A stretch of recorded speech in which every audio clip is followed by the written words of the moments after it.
दोस्तों, एक बड़ी एम्बैरेसिंग सिचुएशन हुई कि जर्मनी की इकोनॉमिक कोऑपरेशन एंड डेवलपमेंट की जो फेडरल मिनिस्टर है वो पाकिस्तान की आजम शहबाज शरीफ से मिलने उनके ऑफिस जा रही थी। और क्या ये पेश आया कि उनको सिक्योरिटी गार्ड ने वहां पे कहा कि जो security prime minister security detail है उसने कहा कि अपना जो बैग है थोड़ा चेक करा दें।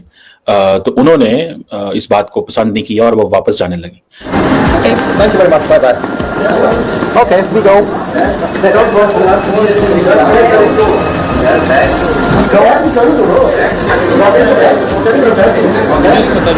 देखो जी तुम लोगों की ये इज्जत है, ये देखो जी तुम लोगों की क्या इंसल्ट की है। और जर्मन मिनिस्टर ने कि उन्होंने कह दिया कि ना तो बैग चेक होगा और वो वापस चली जाएंगी बिना मिले ही, और फिर तुम लोगों को करना पड़ा कि जी ठीक है आप बैग चेक मत करवाइए, आप चली जाइए। इनके साथ जो हुआ मतलब शर्मनाक है। पाकिस्तान के एक से एक जाहिल ऑफिसर्स और प्रोटोकॉल ऑफिसर्स बैठे हैं जिन्होंने ये काम किया, उनकी चेकिंग कर रहे थे। वो कहते हैं कि इंडिया के नरेंद्र मोदी हमारे बराबर के ही नहीं है, शहबाज शरीफ के नहीं, उसके इंडिया के उसने जो कुछ काम किया ना पाकिस्तान के, अगर 1000 बार ये मर जाए और फिर जिंदा हो जाए उसी तरह काम नहीं कर सकते जिस नरेंद्र मोदी ने किया। अच्छा, नरेंद्र मोदी ने कौम के लिए इतना ज्यादा काम किया? हाँ, इसने बहुत काम किया, थोड़ा नहीं।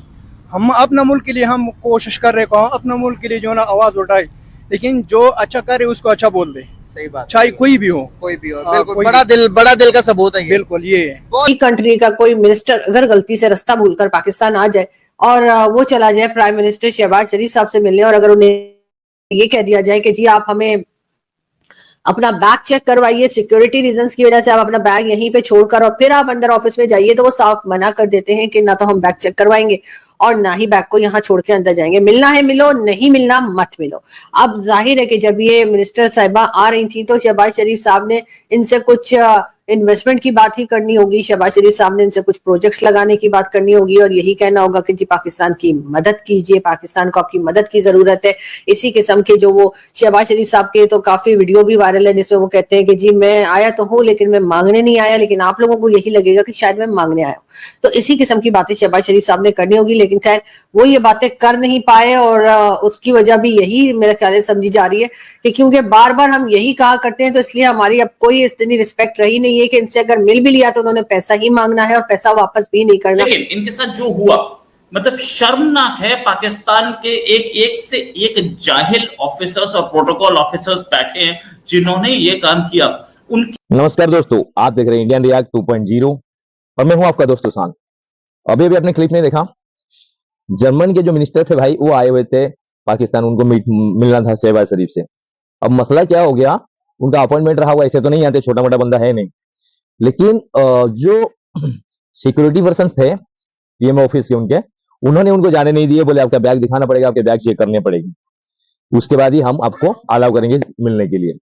अब इतनी सी बात से खफा हो गए भाई जर्मन के मिनिस्टर। अब वो सीधा नाराज हो गए, बोलते रहने दो तुम्हारी चेकअप यहीं पे, हम चले रिटर्न।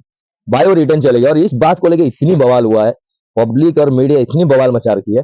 मैं आपको ले चलता हूँ और वहां की पब्लिक क्या सोचती है, क्या रखती है, उनकी राय जरा जानते हैं। तो जी तुम लोगों की ये इज्जत है, ये देखो जी तुम लोगों की क्या इंसल्ट की है। और जर्मन मिनिस्टर ने कि उन्होंने कह दिया कि ना तो बैग चेक होगा और वो वापस चली जाएंगी बिना मिले ही, और फिर तुम लोगों को करना पड़ा कि जी ठीक है आप बैग चेक मत करवाइए, आप चली जाइए। इनके साथ जो हुआ मतलब शर्मनाक है। पाकिस्तान के एक से एक जाहिल ऑफिसर्स और प्रोटोकॉल ऑफिसर्स बैठे हैं जिन्होंने ये काम किया, उनकी चेकिंग कर रहे थे प्राइम मिनिस्टर्स ऑफिस के गेट पे जहां वो मिलने जा रही थी।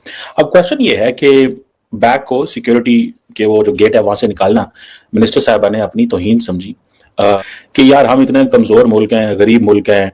वो आते हैं, वो समझते हैं हम आपको एड देते हैं, हम आपको सपोर्ट देते हैं, हम आपको खैरात देते हैं, हम आपको पैसे देते हैं ताकि आपके मुल्क में स्कॉलरशिप आए, हम आपको मदद करते हैं, और आप हमें कहते हैं कि बैग चेक करो, आपकी ये जुर्रत।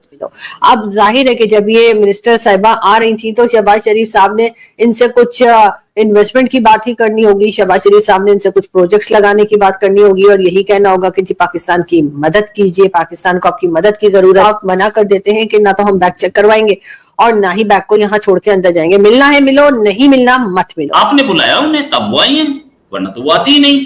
वो आई किस काम के लिए थी? वो आप ही के। क्या लगता है हमारे एशिया की इस टाइम सुपर पावर कौन से मुल्क बनता जा रहा है?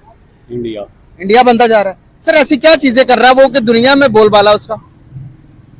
सबसे पहले एजुकेशन और रेगुलर इंतखाबात, अच्छा। ये सबसे बड़ी वजह है। हालांकि उनका भी 3/4 जो है वो क्रिमिनल से मुश्किल है, हम्म। लेकिन वो दुनिया को रिलायबल अपना आप दिखाने में कामयाब रहे हैं। उसकी वजह उनका इलेक्शन है। शायद कुछ अदालतें भी हमसे बेहतर हैं। हाँ। और एक बड़ी बात यह है कि हर इदारा कोशिश करता है अपना काम करने का अपनी जगह पे। हमारे यहाँ जो जिसके करने का नहीं होता वही करता है, उधर पड़ता है। और इससे बड़ा अन्याय कोई नहीं। सर आपने लफ्ज इस्तेमाल किया न्याय, तो ये तो हिंदी भाषा का जुबान का मैं लफ्ज है। बताता हूँ इसकी वजह ये है कि ये जो फिक्रा मैंने बोला है ना, ये भगवत गीता का फिक्रा है। अच्छा। तो उसने कहा तेरे करने का ये नहीं था और तूने किया, और यही अन्याय है। तो आपने हिंदी जुबान का लफ्ज इस्तेमाल किया भगवत गीता में से। यार ये हिंदी वगैरह का तो अब बनाना, उर्दू की एक शान ये है कि इसमें हर जुबान का लफ्ज जो है खप सकता है। आपका क्या ख्याल है वैसे? हिंदी ये हमारी तो नहीं है। बात ये है कि हमारे यहाँ पर वो बड़ी बुरी नजर से देखा जाता है ना, जो हिंदी का लफ्ज इस्तेमाल करे, तो हम समझते हैं कि हमारे उनके साथ कोई ताल्लुक ही नहीं है। जहालत है। अगर हमारी दुश्मनी भी है ना, तो दुश्मन को जानने के लिए उसकी जुबान, उसकी तारीख, उसकी रिवायत और कल्चर को समझना जरूरी है। एक ही तो है कल्चर, रिवाज, जुबान, पहले एक ही थी 47 से पहले। नहीं, मुझे इख्तलाफ है। अच्छा। बात ये है कि तब भी पॉकेट्स में रहती थी आबादी। ये हिंदू पॉकेट है, मोहल्ला इकट्ठा कभी नहीं था। आप हिस्ट्री जानते हैं या नहीं जानते मुझे जी, नहीं जी, पता। जानता हूँ। कल्चरल हिस्ट्री पढ़ेंगे तो आपको पता चलेगा। सुन रहे थे और देख रहे थे वहां की मीडिया को। अब सोचने वाली बात यह है कि इतना बड़ा जो मंत्री है, मिनिस्टर है, वो बिना अपॉइंटमेंट के या बिना लेटर के आते नहीं है। और ये सारे जो मुलाकात से रहती है, मीटिंग्स रहते हैं, ये पहले से ही फिक्स रहती है। ऐसा नहीं कि अचानक उठ के चल दिया भाई चल मिलने चल जाते हैं दोस्त से, ऐसा ही नहीं होता है। ये सारे पहले से ही फिक्स किया हुआ रहता है। अब उनके जो भी वहाँ सिक्योरिटी पर्सन थे पीएमए के प्रधानमंत्री ऑफिस के, उनके तो वो इतने जाहिल है, अब क्या ही बोले इसके आगे। बिना इजाजत के कोई मिलने ऐसे तो नहीं आएगा, उनके पास प्रॉपर अपॉइंटमेंट रहेगा। दूसरी बात, वो कौन सा भाई तुम्हारे घर पे कुछ मांगने आए हैं। और जर्मनी के मिनिस्टर अगर आते हैं तो वो कुछ दे के ही जाते, लेके कुछ नहीं जाते।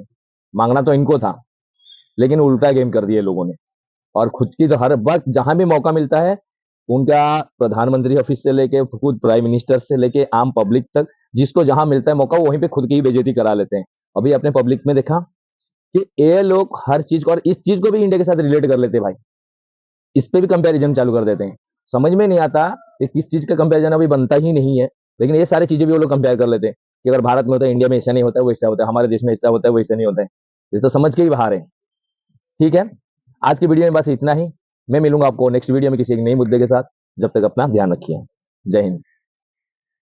गिरेगा गिरेगा।